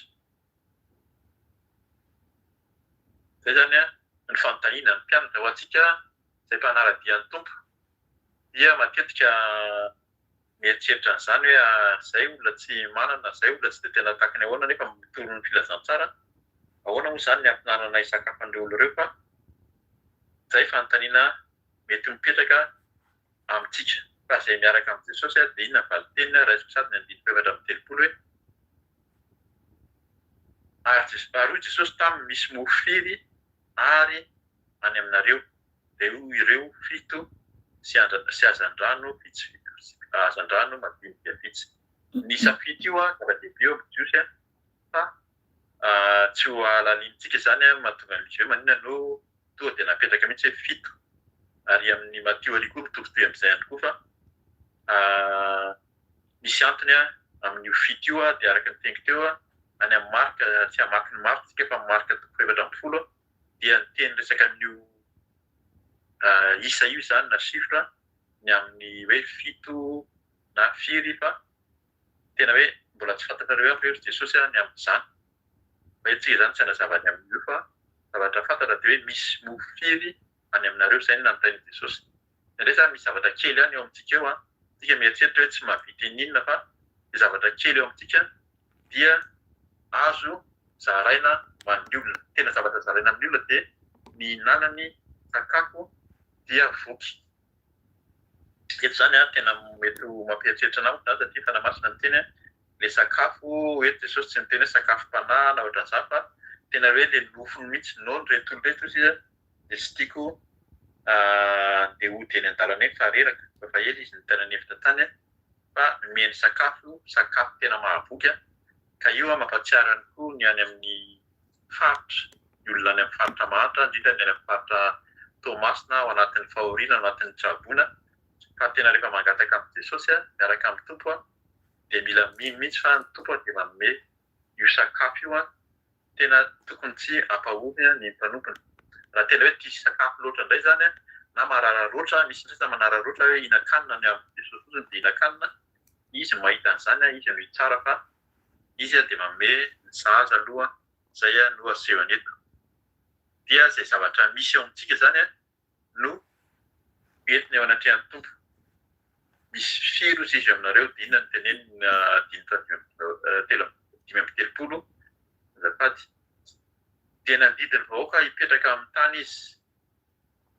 Izay zany aloha fanaon'i Jesosy foana izay na ny amin'ilay Mateo 21 izay nampihinana sakafo olona tsy omby 5 izy dia asainy nipetraka mila mandamina tamin'izany nasainy nipetraka tokony mihitsy hoe petrahana isaky ny 50 vesa inona n'ilay fanandavany azy teo fa apetrany dia apetrany tsara. Dikan'izany mila mitony tsara zany rehefa hoe handray fanomezana avy amin'i Jesosy. Tsy ilay miorakoraka be, tsy ilay hoe tena hoe aiza zany ity fa mila mitony dia mipetraka rehefa hoe handray ny valom-bavaka koa zany io. Mety azo atao hoe valom-bavaka satria noana ilay olona mivavaka izy dia nahazo valom-bavaka handray valom-bavaka dia mila tony tsy mipetraka tsara fa indray tsika zany tena hoe teny be loatra arak'ilay teny teo dia tsy fantatro hoe valom-bavaka fa tsy valom-bavaka fa mila nitony izy hoe nandidy. Eto zany tsy nipetraka tsy niteny izy hoe niangavy na ohatran'izany fa tena nandidy mihitsy mandidy mihitsy ny tompo mba ho tony nandidy ny vahoaka hipetraka amin'ny tany izy. 5:10 amin'arany Jesosy ary nandray ny mofo fito tamin'ny hazan-drano izy koa rehefa nisaotra dia namaky izany ka nanolotra azy ho an'ny mpianatra ary ny mpianatra kosa dia nanolotra izany ho an'ny vahoaka. Eto koa zany misy fampianarana mety ho ray sy roa azo raisina dia atolotra an'i Jesosy aloha zany zavatra omeny antsika na kely io na betsaka ary izy no misaotra. Izay koa zany ilay misaotra amin'ny ray foana. Izay ilay mila mibebaka teo zany. Rehefa mibebaka ianao tafahoana amin'ny tompo mandray ny fanahy masina dia tena mahatsiaro tena hoe tafaray amin'ny tompo dia misaotra tafaray amin'Andriamanitra. Jesosy miray amin'Andriamanitra izy, mahatsiaro tena tafaray amin'Andriamanitra foana izy mahatonga anazy hoe misaotra izy misaotra an'Andriamanitra izy dia izay vao nanolotra. Teto zany tsy mivakilina izy fa natolotra ny mpianatra ilay mofo. Zany hoe mila apetraka ao amin'ny Jesosy ny entatsika zay hoe makanisy aty amiko ianareo izay miasa fantatra mavetsatretana fa izaho no hanome anareo fitsarana. Eto amin'ny Jesosy ny enta mavezatsika fa entana mavezatsika fa izy ame antsika fitsarana mba hipetraka tsara. Zay hoe atolotra an' Jesosy, atolotra andray aloha ny enta mavezatra dia izy no izara tamin'ny mpianatra. Eto moa izany nisy ny mpianatra dia ny mpianatra ireo dia zavatra mpanompon'Andriamanitra izay vidian'i Jesosy manokana ka rehefa nahazo ireo sy nitazona tany aminy koa. Zay koa zany mety mahagaga koa eto hoe tonga eto zany le araka hoe fanahy-masina mampiteny fa tsy hoe nahazo ny mpianatra dia tampotampoka teo dia aleo aloha izay mihinana. Zay koa zany matetika hoe izay mpanompon'Andriamanitra izay no nahazo eo akaikin'i Jesosy zay ka rehefa tonga ny valibavaka nizaraina ilay mofo dia ilay mpianatra aloha nihinana sy tena hoe voky aloha fa velao aloha ireo andeha hipetrapetraka ireo vahoaka ireo fa tonga dia nizara ireo mpianatra eo.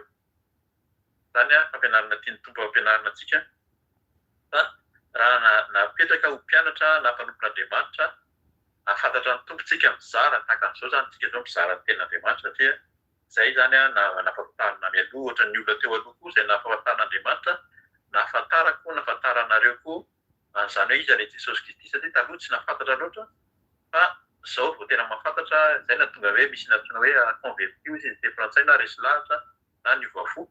Rehefa tena miova fo ianao nandray an'i Jesosy tena ho tompo sy mpamonjy dia nisy olona teo nampahafantatra fa tsy tonga fotsiny amin'izao io fa misy olona nampahafantatra ny ten'Andriamanitra na fikambanana na fiaraha-mivavaka izay vao nahafantatritsika hoe iza moa ilay Jesosy.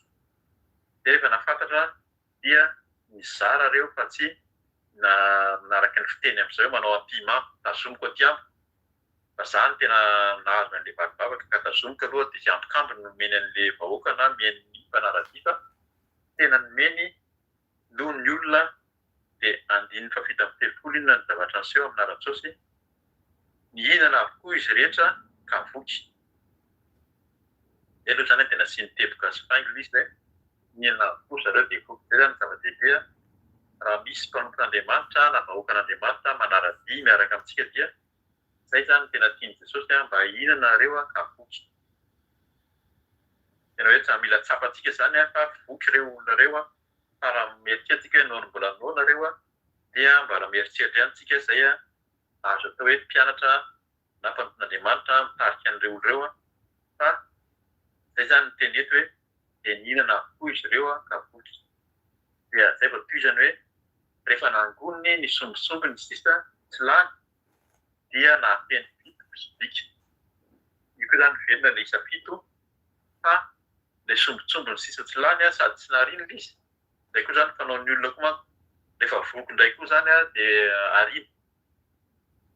Rehefa voky izay ka tsisy dikany aminay intsony ilay izy fa voky izay ka arianay ny tsy laninay fa ireo olona ireo zany tena tanany raha azontsika tsaina mihitsy dia tena mbola nisy zavatra tena tanany mbola nisy trondro ve sa mbola nisy mofo fa tsy naharian'ilay olona tamin'ny tany izy fa nangonina hoe ndanandray atosongia alay fa tsy laninareo izy voky hoe nareo tsy lany tompo fa dia reny andraso alaina ihany izy ilay mpianatra dia nalainy fa eto moa zany hoe nataon'akaiza fa nisy fitsobika zay ambiny teo mety nizarainy tamin'ny olona ihany ve izy sa inona nanaovany azy teo fa zay nanambarany teo ilay isa fito moa zany anisany tsy hidirantsika fa fito dia tena hoe fahafenoana sy isa masina io sady fahafenoana amin'ny litera na isa jiosy zany.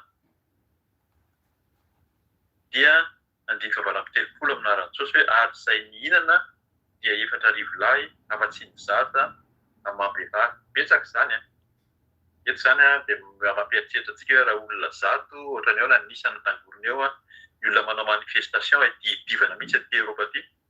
Raha misy manifestation dia ny polisy miteny fa 3,000 dia ilay mpanao fihetsiketsehana miteny hoe 5,000 zay satria samy mampidina sy mampiakatra ny nisy eo fa eto dia voateny fa ny lehilahy fotsiny no 4,000.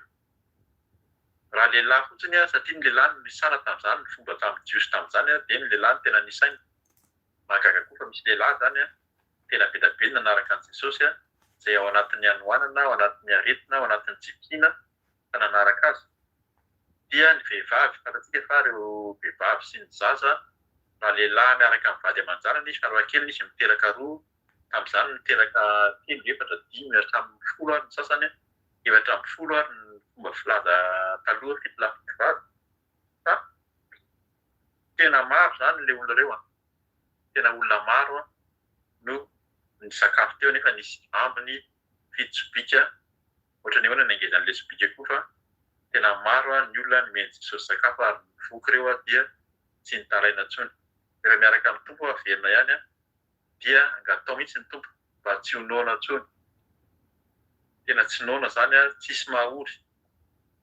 Io sakafo io zany averina tsara ny amatotoko fahenina any bakeo tsara fa miteny mihitsy ny tompo aza mana izay hoaninareo izay hotafianareo fa ho ampy amin'ny andro izay raha tsy miseho aminy izy. Any andika 7:30 isy farany izy miteny an'izany matotoko fahenina fa katsao aloha fanjakako sy ny famarinako dia hanampy anareo ny zavatra rehetra. Izany ny teny Jesosy tadiavy Jesosy. Dia ny fanjakany Jesosy dia ny fanjakany any an-danitra io fa tsy aty an-tany koa dia ny fahamarinana. Io zany ilay toriana foana hoe ny fahamarinana, ny fahamasinana amin'izao fiaraha-vavaka izao dia katsao io tadiavy io fa raha manana mandeha amin'ny fahamarinana sy ny fahamasinana Jesosy ianao dia tsy tokony atahotra intsony ianao voalohany indrindra. Tsy matahotra ny tenin'ny hafa, tsy matahotra ny hafa, tsy matahotra ny asan'ilay devolon-droana teo rehefa mahatsiaro tanteraka ny bebaka dia tena hoe vonona miaraka amin'ny Jesosy dia andray ny fahamasinana mandeha amin'ny fahamasinana sy fahamarinana. Io ilay vavaka tsika avy eo alohan'ny hamaranana amin'ny fotoana rehefa vita ny ten'Andriamanitra ka raha mbola tsy nandray an'i Jesosy ianao, mbola tsy nandray an'izany dia tena hoe fotoana zany izao atoloro ny tenanao ho an'ny tompo. Raha mihembotra variana ka tsy mahita an'ilay fahasoavana hoe reto retina naradian'i Jesosy niaraka tamin'ny teto teny zany dia sady ny sitrany ny aretiny no nomeny sakafo mahavoky anazy dia mbola nomeny ambiny.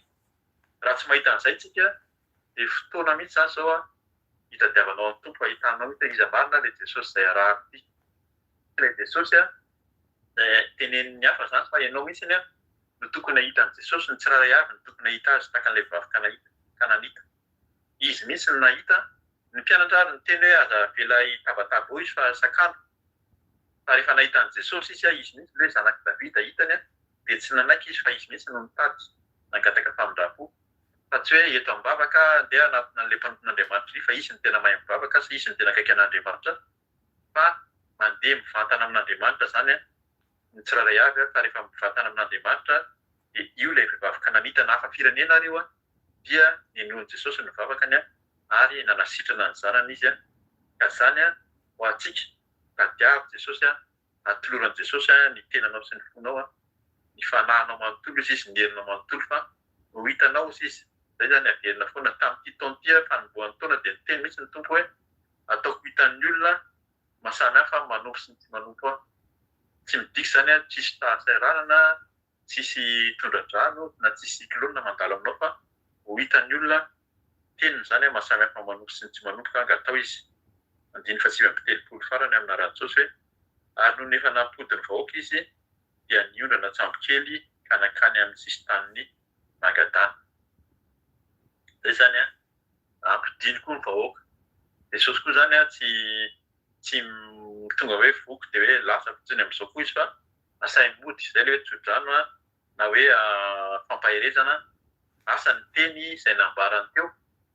Fa ny dikan'izany hoe nampody ny vahoaka zany nanome teny izy zany teny tamin'ireo izy hoe ndana amin'izay mody fa efa voky nareo zao fa zany mamorona an'izany fa tsy izay ny tenin'ny tompo ohatra fa zany ny eritreretiko eto hoe ndana fa nono nareo telo andro niaraka tamiko fa mba voky dia mandana amin'izay mody zay tsika mety eona fa lasa nifindra amin'ny toerana hafa indray izy satria misy olona hafa na tanàna hafa izay mila an'i Jesosy. Zay zany le ny raha ny mpianatra koa hoe mandehana mitory any amin'izao tontolo izao fa betsaka ny vokatra fa ny mpiasa ny vitsy.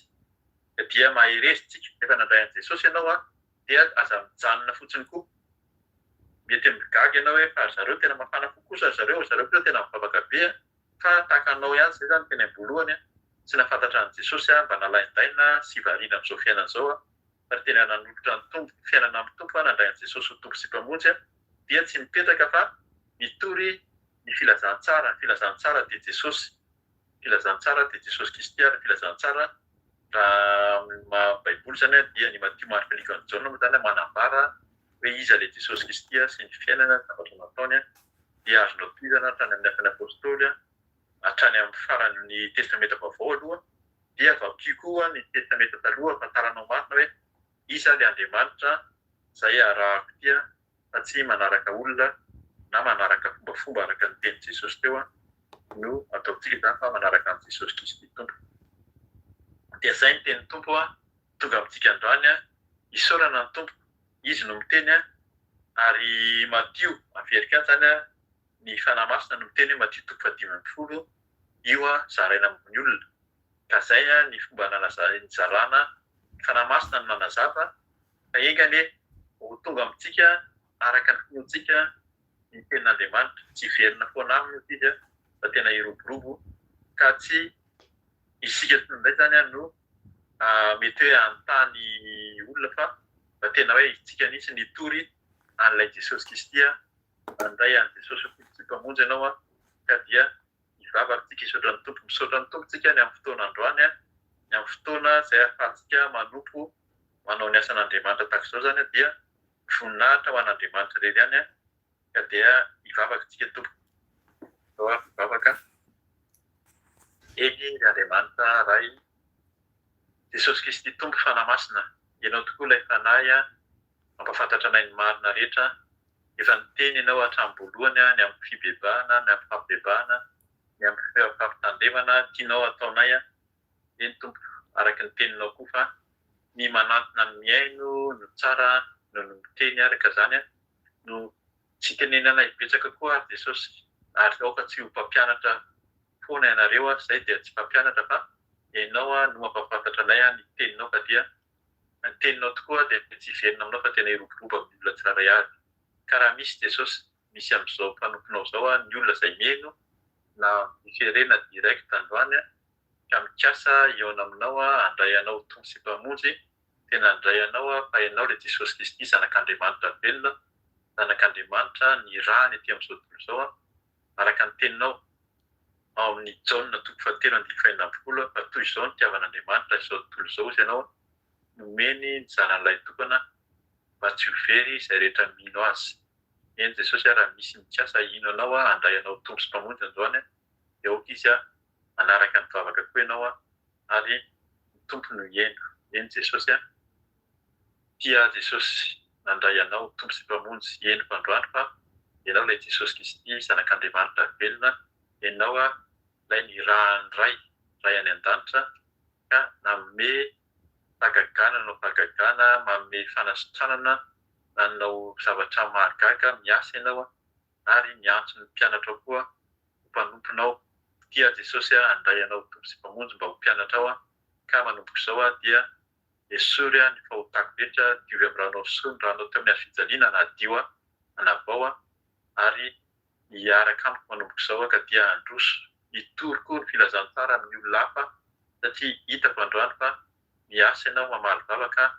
ary mamindra fo tsy takatry ny saina ny valim-bavaka ataonao sy ny fiasanao ka dia misaotra tompo mandray anahy amin'izao fahotako izao ka dia mamelany heloko mamindafo amiko taka izany koa ny hafa ny tsiraray avy izay variana reraka amin'izao fiainana izao Jesosy tsy nahitanao dia mangataka famindrapo aok'izay mba haritra hivavaka hitady anao tokoa satria malainy izay matetika kambo variana amin'izao fiainana izao tokoa hierikerika ary dia miteniteny foana tokoa araka ny efa nibebahana teo ka dia mamindra fo Jesosy manomboka izao ka dia hiverina aminao hiasa ho anao hanompo anao ny tsirairay avy anizan'izy Jesosy manomboka izao manavao ny fanoloran-tena manompo tena ho anao dia ho hitanao hiaina ianao any an-danitra any ka dia atolotra ny tenanay tahaka ny vavaka nataonao teo Jesosy natolotra ao ny mofo sy ny hazandrano dia atolotra koa ny tenanay mifanatitra velona ozy ianao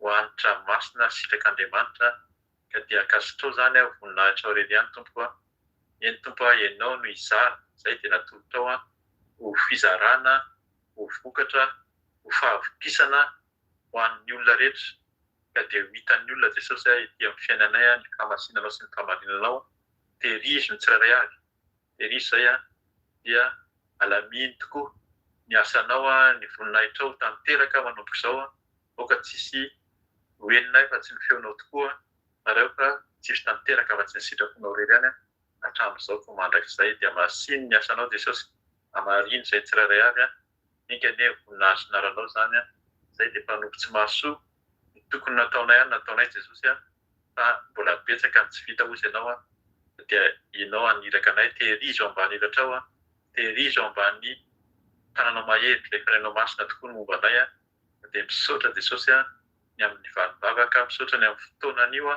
misaotra ny amin'ny fotoana manaraka rehetra voninahitra naranao zany a dia misaotra indrindra ianao no deranay ianao no ankalazanay a ianao ilay Andriamanitra masina masina masina tompon'izao rehetra izao endriko ny voninahitra ao amin'ny tany rehetra aleloia aleloia amin'ny anaranao Jesosy no anay izany vavaka izany misaotra tompo amen